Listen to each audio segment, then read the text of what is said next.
Okay guys, 2014 CRF250L should be the same on all the 250Ls as far as I know. We are doing fork seals. These are SFF, separate function forks. One side's got the spring, one side's got all the damping action. Let's start over here on the spring side. If you're just doing the seals, you actually don't even have to take this fork completely apart. If you want to take it apart, I think I haven't decided. I probably will, just to inspect and look at everything. But you can, if you don't want to take the whole thing apart, just loosen up this jam nut and you can spin this cap off the top. If you want to take it apart, you push down gently and there's a circlip in there. See it? Take that circlip in there and everything will pop out of the top if you want to clean and inspect everything. Spin the top off.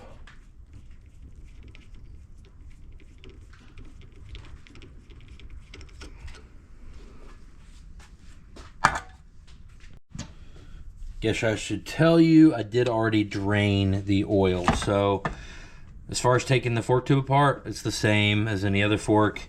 Put a flathead down in there, gently pry,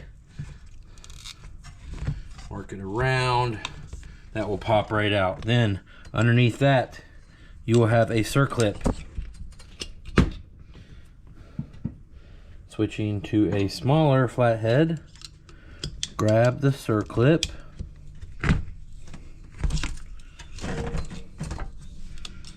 Come on. Pop that out. Okay. Now we can simply use yanking motions and pull this thing apart. There you go. And here's the goods as far as what you're replacing.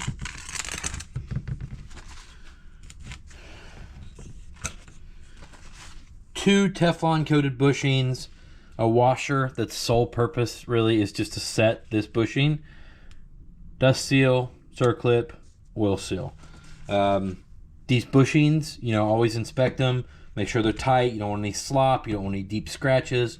They last a long time on motocross bikes, so on this 250L they'll probably last as long as the machine will. So I'm just replacing the oil seal and the dust seal. So pull those off and clean everything.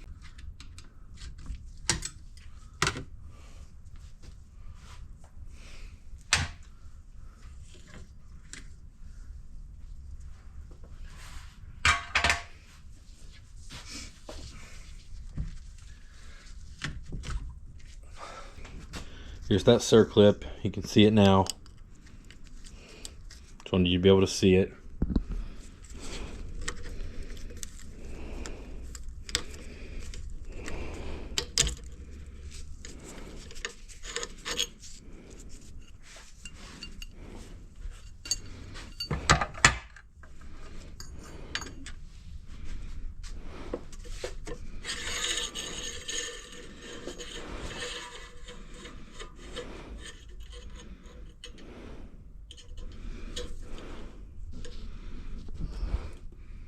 Now see, look at that gunk. Now, I've never serviced these forks. We've had this bike for years. They just never leaked until now, so we didn't worry about it.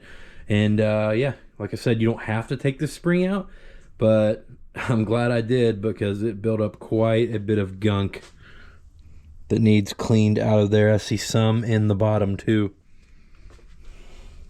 And it should be noted that there's no bottom bolt on this side of the fork.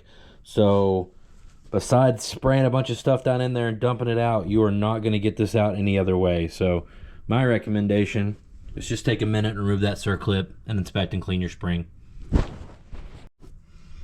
Okay, I've also got quite a bit of buildup on the back side of my washer, so I'm just going to hit that with a wire brush real quick and clean it up. And the bushings I'll just wipe off, and everything else looks good to go. Okay, now on our fork tube, we're basically just going to clean out the area, clean out the grooves. Now, on some forks, you'll have more rust in here than others. On the WP fork specifically, the circlips leave a lot of rust. This one doesn't look too bad, so we might get by with just a few sprays of brake cleaner and wiping this thing out.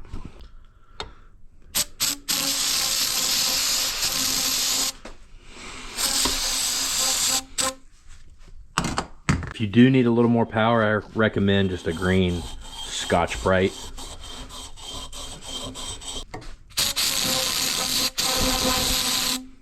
All right, that looks pretty good. Time for reassembly. All right, let's talk about fork seals real quick. Normally, I recommend a quality seal. Pro X is fine. They're great seals. They're OEM spec. You don't need to spend $100 on SKF seals. However, I was in a bind, a little bit of a hurry with this bike, so I had to get these unbranded seals from eBay. I think they were like 12 bucks or something like that. Figured I'd try them. Was kind of curious if they would hold up at all. Now, this is not a big deal to me because I can do my own seals anytime, obviously, right? If you can't, or you know, if it's a little bit more of a pain for you, then definitely don't use seals like this. But this is kind of an experiment, and I'm going to try it out and see how long these last. Just from holding these, they do feel like pretty decent seals. The lip and stuff does feel rubbery and less plasticky. A lot of times I've noticed that the low quality seals will feel very rough and plastic, you know, kind of plastic all around.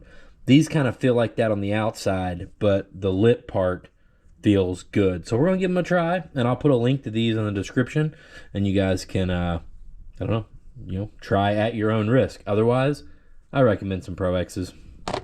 Now, these are 43 millimeter forks, and this is the green 43 millimeter fork seal bullet from Motion Pro. You guys can use electrical tape and cover up your sharp edges there if that's what you really want to do. I'm sure this is not very much. Motion Pro part number 080275. I'll put a link to that in the description as well. Just keeps you from cutting your seals when you put them on. Dust seal is going to go on first. Oil seal, you want to make sure, you know, if you don't do this often, you can put these on upside down. The lip is going to be at the bottom. The writing on the seal is going to go down or up, depending on your fork, but it's going to go where you'll be able to see it with the dust seal off. So down like this. Probably should have lubed that up a little better, but you get the point. I'm going to take this off.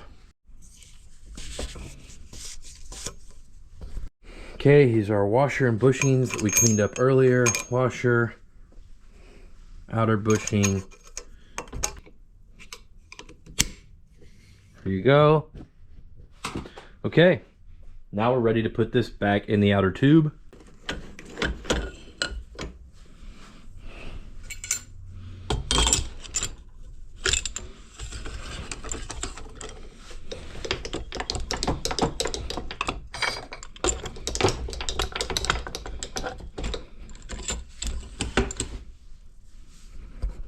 Fork seal drivers, guys, 43 millimeter, Motion Pro, link in description.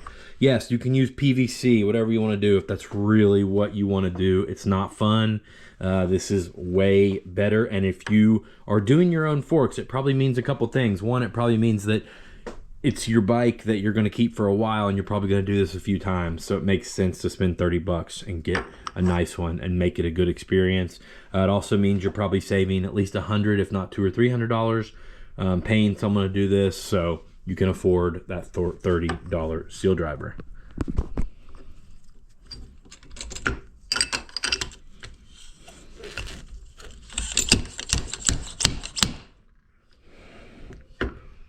Hear that change in tone? That's how you can tell when the bushing bottom's out.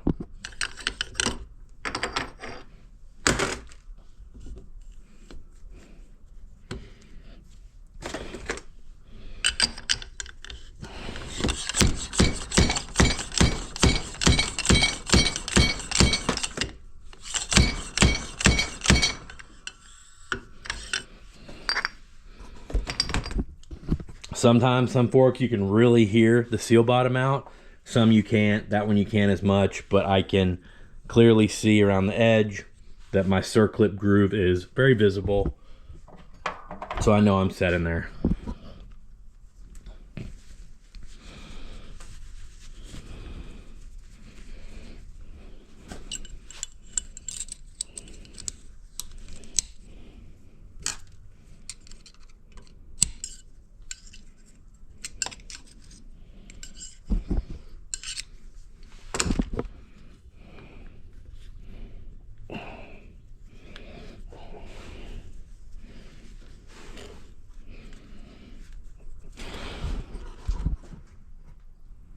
Okay, the tube's back together. We're gonna go ahead and put some fork fluid in.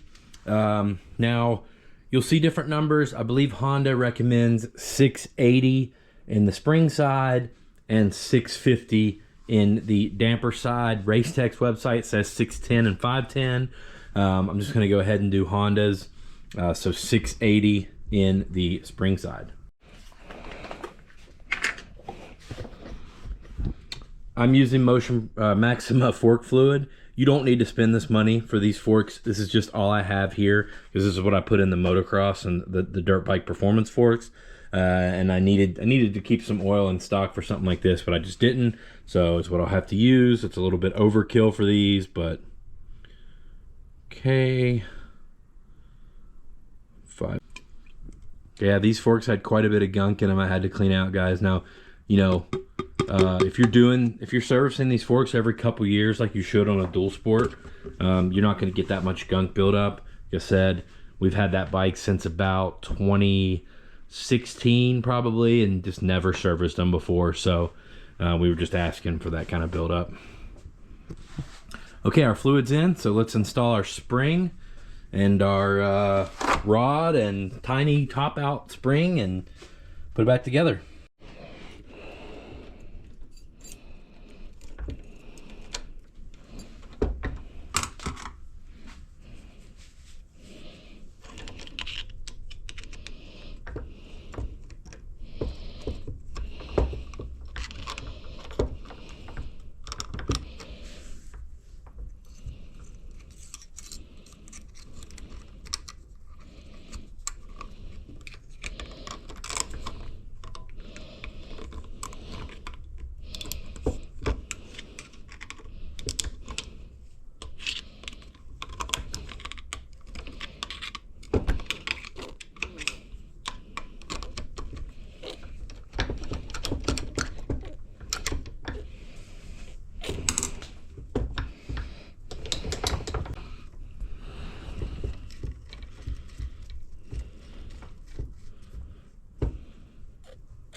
Now, if you guys aren't familiar with how these jam nuts work, you just screw on the top nut by hand until it stops. Once this stops, it's seated, it's good. Then the jam nut will go up against it.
And that's it for the spring side, guys. Pretty painless. Absolute cheapest you could do this at home. Let's see, you'd need a fork seal driver, about 30 bucks. You'd need, you know, a liter of oil. You get that for probably 12 or 15 bucks. And you need fork seals, which I have about $6 in seals in this. So, yeah. I'll do an update video later when these seals leak. But cool experiment. Package of 4 seals, 12 bucks on eBay. Let's see what happens. Thanks for watching, guys. See you in the next video.